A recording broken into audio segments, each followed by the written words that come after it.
വയനാട്ടിൽ അതിപ്രധാനപ്പെട്ട ഒരു യോഗം നടക്കുകയായിരുന്നു. അത് കോൺഗ്രസിൻ്റെ നേതൃതല യോഗമായിരുന്നു. പ്രധാനപ്പെട്ട എല്ലാ നേതാക്കളും ഒരുമിച്ചിരുന്ന് നിയമസഭാ തെരഞ്ഞെടുപ്പുമായി ബന്ധപ്പെട്ട ആലോചനകൾ അവിടെ നടത്തുകയായിരുന്നു. UDFിൻ്റെ വിപുലീകരണം ആ യോഗത്തിന് ശേഷം പ്രഖ്യാപിക്കുകയാണ്. യോഗത്തിനിടയിൽ പ്രഖ്യാപിക്കുകയാണ് പ്രതിപക്ഷ നേതാവ് VD സതീശൻ. LDFിൻ്റെയും NDAയുടെയും ഭാഗമായിരിക്കുന്ന പലരും UDFിലേക്ക് എത്തും എന്നാണ് അദ്ദേഹത്തിൻ്റെ പ്രഖ്യാപനം. അത്ഭുതകരമായ മാറ്റം മുന്നണി സമവാക്യത്തിൽ ഉണ്ടാകുമെന്ന ആത്മവിശ്വാസവും VD സതീശൻ പ്രകടിപ്പിക്കുന്നു. ഇന്നത്തെ UDF കുറെ പാർട്ടികളുടെ ഒരു കോൺഫെഡറേഷൻ മാത്രമല്ല, അതിനേക്കാൾ അപ്പുറം ഇതൊരു വലിയ ബ്രോഡർ പൊളിറ്റിക്കൽ പ്ലാറ്റ്ഫോമാണ്, വിശാലമായ ഒരു പൊളിറ്റിക്കൽ പ്ലാറ്റ്ഫോമാണ്. 2016-ലും 2021-ലും നമ്മുടെ കൂടെ ഇല്ലാതിരുന്ന, അപ്പുറത്തായിരുന്ന പലരും ഇന്ന് നമ്മുടെ കൂടെ ഉണ്ട് എന്ന് ഞാൻ അഭിമാനത്തോടെ പറയുന്നു. ഇടതുപക്ഷത്തിന്റെ സഹയാത്രികരായി നടന്ന നൂറുകണക്കിന് ആളുകൾ ഈ UDFിന്റെ പൊളിറ്റിക്കൽ പ്ലാറ്റ്ഫോമിൽ ഉണ്ടാവും, ഉറപ്പാണ്. CPMന്റെയും ഇടതുപക്ഷത്തിന്റെയും പ്രചാരകരായിരുന്ന ഇടതുപക്ഷ സഹയാത്രികർ ഈ പൊളിറ്റിക്കൽ പ്ലാറ്റ്ഫോമിൽ ഉണ്ടാകും. വിസ്മയങ്ങൾ ഉണ്ടാകും. തെരഞ്ഞെടുപ്പിന് മുമ്പ് LDFിലും BJPയുടെ NDAയുടെ ഭാഗമായി നിൽക്കുന്ന പലരും നമ്മളോടൊപ്പം ഉണ്ടാകും. 100 സീറ്റിൽ അധികം നേടി നമുക്ക് തിരിച്ചു വരാൻ കഴിയുമെന്ന് വലിയ ആത്മവിശ്വാസത്തിലാണ് VD സതീശൻ്റെ പ്രതികരണം, പ്രസംഗം. അത് തുടരുകയാണ്. UDF വിപുലീകരിക്കും എന്ന് പറയുമ്പോൾ അത് പൊളിറ്റിക്കൽ പ്ലാറ്റ്ഫോം വിശാലമാക്കും എന്ന അർത്ഥത്തിലാണ് പറയുന്നത് എന്നത് പ്രത്യേകമായി ശ്രദ്ധിക്കേണ്ടതുണ്ട് എന്നത്. സാധാരണ നിലയിൽ മുന്നണി വിപുലീകരണം എന്ന പ്രഖ്യാപനമാണ് ഉണ്ടാകാറുള്ളത് എങ്കിൽ ഇത് പൊളിറ്റിക്കൽ പ്ലാറ്റ്ഫോം അത് വിശാലമാക്കുമെന്ന് പറയുമ്പോൾ വിവിധ സാമൂഹിക സംഘടനകൾ, വ്യക്തികൾ ഉൾപ്പെടെ UDFിലേക്ക് വരുന്നു എന്ന നിലയിലുള്ള ഒരു പ്രതികരണമാണ് അദ്ദേഹത്തിൻ്റെ ഭാഗത്ത് വീണ്ടും ആവർത്തിച്ച് ഉണ്ടാകുന്നത്. അമൽ തെരമ്പരമുണ്ട്. അമൽ, ഏത് നിലയിൽ ഈ മുന്നണിയെ ശക്തിപ്പെടുത്തുമെന്നാണ് VD സതീശൻ പ്രതിപക്ഷ നേതാവ് ഉദ്ദേശിക്കുന്നത്? വലിയ കോൺഫിഡൻസിലായിരുന്നല്ലോ അദ്ദേഹത്തിൻ്റെ പ്രസംഗം. എന്താണ് ആ കോൺഫിഡൻസിന് പിന്നിൽ?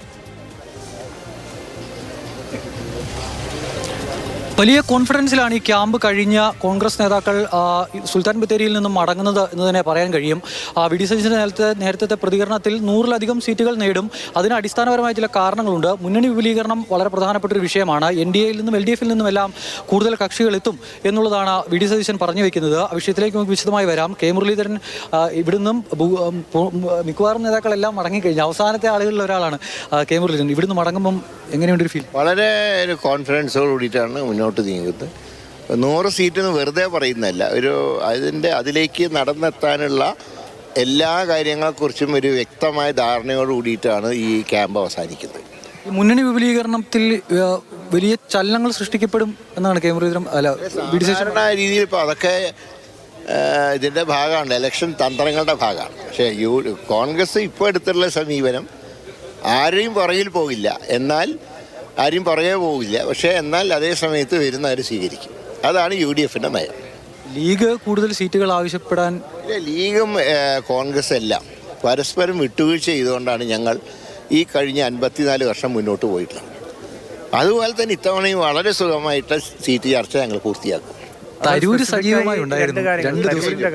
മാത്രമല്ല തിരുവനന്തപുരത്ത് ഇലക്ഷൻ കാര്യങ്ങൾക്കൊക്കെ അധികം നേതൃത്വം നൽകാമെന്ന് സമ്മതിച്ചിട്ടുണ്ട്. ഒരു ഫുൾ ടൈം ക്യാമ്പിൽ അദ്ദേഹം പങ്കെടുക്കുകയും അദ്ദേഹത്തിൻ്റെ വിലപ്പെട്ട നിർദ്ദേശങ്ങൾ നൽകുകയും ചെയ്തു. അസംബ്ലിയിൽ അദ്ദേഹം സജീവമായിട്ട് തിരുവനന്തപുരത്ത് ഉണ്ടാകും എന്ന് സൂചിപ്പിച്ചിട്ടുണ്ട്. ഈ MP-മാർ മത്സരിക്കുന്ന കാര്യത്തിൽ അതിനെക്കുറിച്ച് അതൊക്കെ തീരുമാനിക്കേണ്ട ഹൈക്കമാൻഡാണ്. ഒന്ന്, ഞങ്ങൾ സ്ഥാനാർത്ഥി ചർച്ചയിലേക്ക് കടന്നിട്ടില്ല. ഈ കാര്യങ്ങളിലൊക്കെ ദേശീയ നയമുണ്ട്, ആ നയമാണ് അഡോപ്റ്റ് ചെയ്യാൻ കഴിയുള്ളൂ. അത് കേന്ദ്ര നേതൃത്വം തീരുമാനിക്കട്ടെ. രതീഷ് അവിടുത്തെ സ്റ്റുഡിയോയിൽ നിന്ന് ചോദിക്കുകയാണ്, ഈ കേരള കോൺഗ്രസിൻ്റെ വരവിൽ ഒരു അഭിപ്രായം എന്താണ്?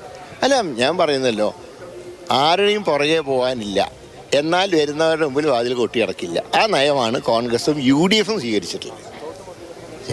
എന്തായാലും വലിയ ആത്മവിശ്വാസത്തോടെ K മുരളീധരൻ അടക്കമുള്ളവർ ഇവിടുന്ന് മടങ്ങുകയാണ്. പ്രതിപക്ഷ നേതാവ് അടക്കമുള്ള നേതാക്കളും KC വേണുഗോപാൽ അടക്കമുള്ളവരും നേരത്തെ ഇവിടെ നിന്നും പോയിരുന്നു. അതായത് മുന്നണി വിപുലീകരണത്തിൻ്റെ കാര്യത്തിൽ വലിയ പ്രതിപക്ഷ നേതാവ് പങ്കുവയ്ക്കുന്നു. ആരുടെയും പിന്നാലെ പോകാനില്ല, പക്ഷേ ഞെട്ടിക്കുന്ന ചില മുന്നണി മാറ്റങ്ങൾ ഉണ്ടാകും എന്നുള്ളതാണ് VD സതീശൻ പറഞ്ഞു വയ്ക്കുന്നത്. അതോടൊപ്പം തന്നെ ഈ പറയുന്ന സീറ്റുകളുടെ എണ്ണത്തിലും വലിയ പ്രതീക്ഷയാണ് തുടക്കം മുതൽ തന്നെ പ്രതിപക്ഷ നേതാവ് പങ്കുവയ്ക്കുന്നത്.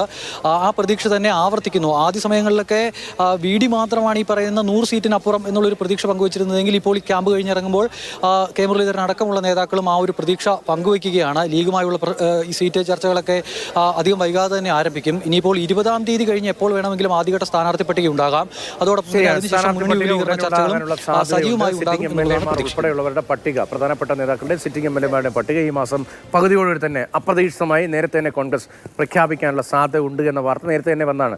ഇപ്പോൾ ഈ തരൂരിലേക്ക് വന്നാൽ, ഇപ്പോൾ കേരള കോൺഗ്രസിന്റെ കാര്യം പറഞ്ഞു, തരൂരുമായി ബന്ധപ്പെട്ട ചോദ്യത്തിലും ഇപ്പോൾ രൂക്ഷമായ വിമർശനം നേരത്തെ കെ മുരളീധരൻ തരൂരിന്റെ കാര്യത്തിൽ പരസ്യമായി ഇത്തവണ കൂടി സഹിച്ചാൽ മതിയല്ലോ എന്ന് വരെ കെ മുരളീധരൻ പറഞ്ഞതാണ്. അപ്പോഴേ ഈ 2 ദിവസവും പരിപൂർണമായി തരൂർ അവിടെ ഇരിക്കുകയായിരുന്നു.